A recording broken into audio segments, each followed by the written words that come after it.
नमस्कार साथियों, मैं अमन बिष्ट, जिला पंचायत सदस्य चांदपुर, ब्लॉक द्वारिखाल, विधानसभा क्षेत्र यमकेश्वर, जिला पौड़ी गढ़वाल। भाइयों बहनों, हम अक्सर ये सुनते हैं कि आज दुनिया चांद पर पहुंच गई है, मंगल पर पहुंचने वाली है, कंप्यूटर इंटरनेट जैसी सुविधाएं घर घर हैं, पूरी दुनिया डिजिटल हो गई है। जब हम यह सब सुनते हैं तब हमें लगता है कि हम कितने खुशनसीब हैं कि हम ऐसी दुनिया में जी रहे हैं जहां सब कुछ है, हर प्रकार की सुविधा बस एक बटन दबाने पर मिल जाती है और हम चैन की सांस लेते हैं। लेकिन हमें एक ख्याल और आता है, और वह ख्याल यह होता है कि जब यह सब सुविधाएं नहीं हुआ करती थी तब इंसान कैसे जीवन जीता रहा होगा। शायद आप कल्पना भी नहीं कर सकते कि आज के समय में भी ऐसा जीवन जीने के लिए लोग मजबूर हैं। इस 21वीं सदी में भी ऐसे क्षेत्र हैं जहां आज भी कहीं बिजली नहीं है, कहीं पानी नहीं है, शिक्षा और स्वास्थ्य बहुत दूर की बातें हैं, कहीं कहीं तो सड़क तक नहीं है। आज मैं आपको ऐसे ही एक क्षेत्र में ले चलता हूं, उत्तराखंड की सबसे पिछड़ी हुई विधानसभा यमकेश्वर के अति दुर्गम ब्लॉक द्वारिखाल के बाड़ियों मष्टखाल मोटर मार्ग पे।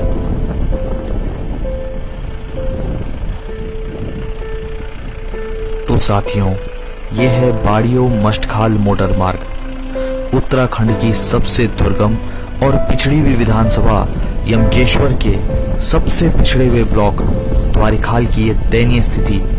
आज भी एक सवाल है कि क्या सच में हम 21वीं सदी में जी रहे हैं? आज भी हमारे कई भाई बहन स्वास्थ्य, शिक्षा, रोजगार, सड़क, बिजली और पानी जैसी जरूरी प्रारंभिक सेवाओं से वंचित हैं। इन सब के लिए मेट्रो ट्रेन, बुलेट ट्रेन तो सोच से भी बहुत दूर है।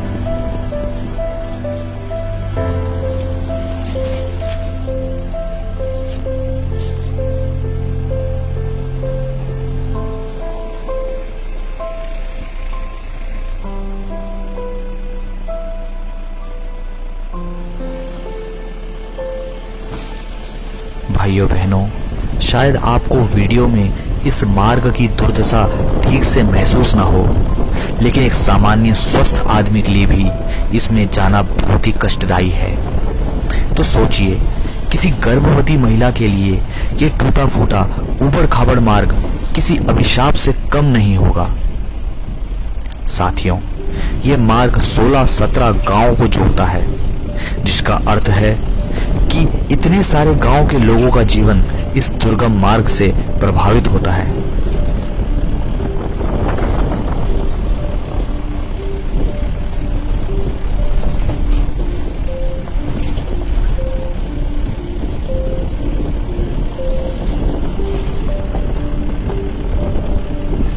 साथियों, पलायन पर नारेबाजी और सम्मेलन करना आसान है, किंतु आगे आकर इन छोटी छोटी समस्याओं को सुलझाना और अपने इन स्थानीय क्षेत्रवासियों का दर्द समझना अलग है।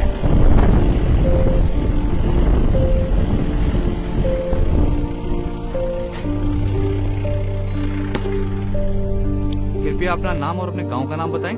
श्रीमान जी, मेरा नाम गबर सिंह रावत है। मैं ग्राम कैंडुल तल्ला का निवासी हूँ जी। मान्यवर, ये रोड को कटे हुए 13 साल हो गए हैं और मात्र 6 साल ये चलने लायक हुआ। लेकिन रोड की कंडीशन ये है कि बरसात में इसमें चलने लायक नहीं होता है। यहाँ पर कई समस्याएं खड़ी हो जाती हैं। कई बार गाड़ियों का एक्सीडेंट हो जाता है, कई बार गाड़ियाँ नीचे गिर जाती हैं और समस्या इतना हो जाता है कि डिलीवरी पर सबके समय भी माता बहनों को 4 पहिए में ले जाना पड़ता है। मेरा अनुरोध है, हमने जो है बड़े बड़े अधिकारियों को, बड़े बड़े जनप्रतिनिधियों को हमने इसका प्रस्ताव भेजे हैं, लेकिन हमारी किसी ने नहीं सुनी है। यहाँ तक कि हमने विभाग को कई बार उसके लिए डोजर के लिए भी बोला कि इसकी सफाई की जाए, लेकिन किसी ने भी इस विषय पे सोचा नहीं है और ना हमारे बारे में कोई देख रहा है। रोड की कंडीशन आप देख रहे हैं, जैसे खेत बना हो इस तरह की ये रोड यहाँ पर दिखाई दे रही है। बड़े अफसोस और दुख के साथ ये कहना पड़ता है कि हम जो है, अगर ऐसा ही रहेगा रोड की कंडीशन, कोई हमारा सुनेगा नहीं। हमने कई बार कहा इसकी डामरीकरण किया जाए। अगर रोड की कंडीशन यही होगा तो हम जन आंदोलन के लिए बाधित होना हमको अनिवार्य होगा। और सारे क्षेत्र के लोग इसमें जो है 16-17 गांव इससे जुड़े हुए हैं और 16 गांव सड़क की सारी सुविधाओं से वंचित हैं। इसकी स्थिति आप देख ही रहे हैं कि जैसे इसमें जो है खेत है, बैल जोते हुए खेत है, ये कंडीशन है रोड की। मान्यवर, अपना नाम और अपने गांव का नाम बताएं। मान्यवर, डायन सिंह रावत, ग्राम कर्नूल। जी, आपको यहाँ पे सड़क को लेकर किस प्रकार की समस्याओं का सामना करना पड़ता है? मान्यवर, जैसे कि आप देख ही रहे हैं कि सड़क के हाल किस प्रकार के हैं। साल जो ये सड़क लगभग 12-13 साल इसको बनी हुई हो गए और इस पे यातायात जो चला है वो लगभग 7-7.5 साल हो गए।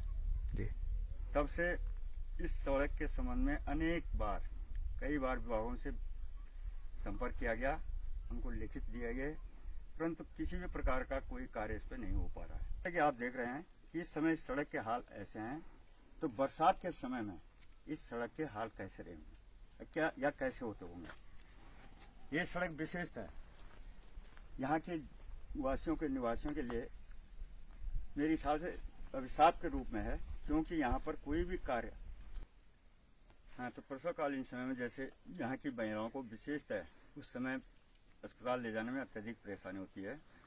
इसके साथ ही ये सड़क जो है यहाँ पर एक अभिशाप के रूप में यहाँ पे दिखाई दे रहे हैं। यहाँ पर लगभग 2-3 बार गाड़ियों के एक्सीडेंट हो गए हैं, क्योंकि बरसात में इतनी फिसलन यहाँ पे हो जाती है। और ढलान भी आप देख रहे हैं, कटिंग भी आप देख रहे हैं कि कहीं पर भी, या जो इनके जो ये कटे हुए हैं नाले, वो नाले भी आप देख रहे हैं, कहीं पर भी किसी भी प्रकार से ये उचित नहीं है। माननीय मंत्री श्री माननीय विधायक जी विजय बटवाल, उनको भी उस समय इसके बारे में बताया गया था, परंतु उन्होंने भी उस समय यही वगैरह सब उनके साथ थे। उन्होंने कहा कि बाद में देखा जाएगा, परंतु आज तक वो बात पता नहीं कब होगा, अभी तक उस पर कोई कार्रवाई यहाँ पर नहीं हो पा रही। तो इस सड़क के बारे में क्षेत्रवासियों को अंततोगत्ता हड़ताल या भूख हड़ताल ऐसी ही करना पड़ेगा, जिससे कि इस पर कार्य सरकार ध्यान दे सके और कार्य प्रारंभ किया जा सके। महोदय, अपना नाम और अपने गांव का नाम बताएं। हमारे गांव का नाम कैंडुल मोहल्ला है और मेरा नाम है वीर सिंह, पूर्व सैनिक और पूर्व प्रधान। जी, आपको यहाँ पे सड़क को लेकर के किस प्रकार की समस्या है? ये तो समस्या ही समस्या है।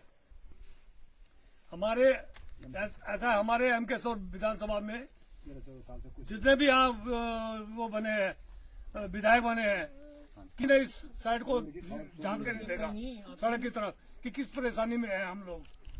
हमको जबकि हम भी जब वोट मांगने आते तो बताते भी है, आश्वासन दे के ये कानून फिर नहीं लौटते, नहीं गांव की तरफ नहीं लौटते। महोदय, अपना नाम और अपने गांव का नाम बताएं। मेरा नाम भूपेंद्र सिंह है और गांव कैंडुल मल्ला का निवासी हूँ मैं। आपको यहाँ पे सड़क को लेकर के किस प्रकार से समस्या है? समस्या ही समस्या है, तो सड़क को क्या बहुत सारी समस्या है। पहला तो ये है कि ये रोड जो है इसको 14-15 साल हो गए। ये यमकेश्वर ब्लॉक पड़ता है, पूरा हमारा क्षेत्र है। हाँ, यमकेश्वर क्षेत्र पड़ता है और पौड़ी से टच है, बाकी आसपास के सारे डेवलप हो चुकी है, मतलब रोड है। एक हमारी यमकेश्वर ब्लॉक की ये रोड, इसमें इस रोड से मतलब 17-18 गांव ज्वाइंट है और ये रोड 14-15 साल होगा आज तक ये इस रोड की तरफ किसी ने कोई ध्यान नहीं दिया। मतलब जितने भी यहाँ नेता बनते हैं वो नेता उत्तराखंड इसीलिए बना हुआ है ये कि मतलब खाली पौड़ी के लिए बना है या लैंडोन के लिए या उधर बाहर के उसके लिए। यहाँ पे जितने भी नेता बनते हैं वो वोट लेने तो फटाफट आते हैं, उस टाइम तो बड़ा आश्वासन देते हैं कि हम ये कर देंगे वो कर देंगे, लेकिन जाके देहरादून में जाके बैठ जाते हैं। महोदय, अपना नाम और अपने गांव का नाम बताएं। महोदय, मेरा नाम विक्रम नेगी है, मैं ग्राम सभा ठांगर से हूँ। जी, आपको सड़क को लेकर के किस प्रकार की समस्या है? सर, सड़क की स्थिति आप देख रहे हो जी, क्या कंडीशन है। जी, 10 साल से इस सड़क को बने हुए हो गए। जी, 10 साल से इसमें ट्रैफिक चल रहा है, लेकिन 11-12 साल इसमें काम शुरू हो गया था पहले, जी, लेकिन आज तक इसकी स्थिति बड़ी दयनीय है, जो कि आपके संज्ञान में आप भी आए हो, सारा रास्ता आपने देख लिया क्या कंडीशन है। जी, जो हमारा ये ब्लॉक है बहुत ज्यादा पिछड़ा हुआ है, इससे भी मतलब जो पिछड़े से भी पिछड़ा हो गया अब तो। जो पहले सामने जो क्षेत्र है पूरा है, ये इसमें कम से कम 40 गांव जुड़े हैं इस रोड से, जी, जिसमें कि आवागमन बाहर से भी लोग आ रहे हैं, सब जगह से आ रहे हैं, लेकिन किसी ने भी मतलब ये नहीं सोचा अभी तक। इतनी राजनीतिक पार्टियां भी आई हैं, अपने भाषणबाजी करके चली गई हैं, लेकिन इसके विकास के बारे में किसी ने नहीं सोचा है। हम चाहते हैं कि एक बार आप आए हो क्षेत्र में, तो आपसे उम्मीदें हैं इसका डामरीकरण के लिए किया जाए। बाकी बगल वाली विधानसभा है, वहाँ देखिए रोड की हालत, वहाँ देखिए क्या बिल्कुल सुधरी हुई है। यहाँ आप देख रहे हो साफ है, इसलिए आप सभी उम्मीदें करते हैं कि आप भी इसका कुछ उद्धार करो, कुछ आगे हमारी बात पहुंचाओ, हमने आप विभागीय से लेके सब जनप्रतिनिधियों के स्तर से सभी से मतलब बात कराई है, लेकिन कोई फायदा नहीं। साथियों, जब मैं इस क्षेत्र में आया तब मैंने पाया कि यह मार्ग उत्तिंड तक कट चुका था, जो कि बाड़ियों से लगभग 12 किलोमीटर की दूरी पर है। स्थानीय नागरिकों ने मुझे बताया कि उन्होंने इस संबंध में सभी छोटे बड़े जनप्रतिनिधियों से बात की थी, किंतु आज तक किसी ने भी उनकी इस मांग के संबंध में कोई भी कार्रवाई नहीं की। भाइयों बहनों, पहले तो मुझे लगा कि जब बड़े बड़े जनप्रतिनिधि ये कार्य नहीं कर पाए तो मेरे जैसा अनुभवहीन साधारण सा जिला पंचायत सदस्य क्या कर पाएगा। किंतु फिर भी मैंने एक प्रस्ताव लिखा और पौड़ी जाकर के संबंधित अधिकारियों से संपर्क किया और साथ ही बार बार दूरभाष के माध्यम से उनसे इस संबंध में जानकारी लेता रहा। भाइयों बहनों, आज आपको यह बताते हुए बहुत अच्छा लग रहा है कि मेरा यह प्रयास सफल हो चुका है।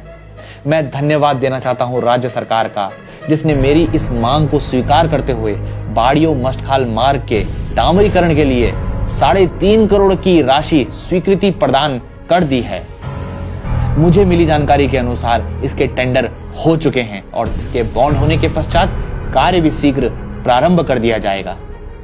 भाइयों बहनों, एक मामूली सा जिला पंचायत सदस्य होने के नाते मैं हमेशा यही प्रयास करता हूं कि मुझसे जितना हो सके मैं उससे भी अधिक कार्य अपने क्षेत्र के लोगों के लिए कर सकूं, क्योंकि मेरे इन्हीं अपने लोगों ने 2 साल पहले मुझ जैसे अनुभवहीन नए युवा प्रत्याशी पर अपना विश्वास जताकर मुझे अपना जिला पंचायत सदस्य चुना था।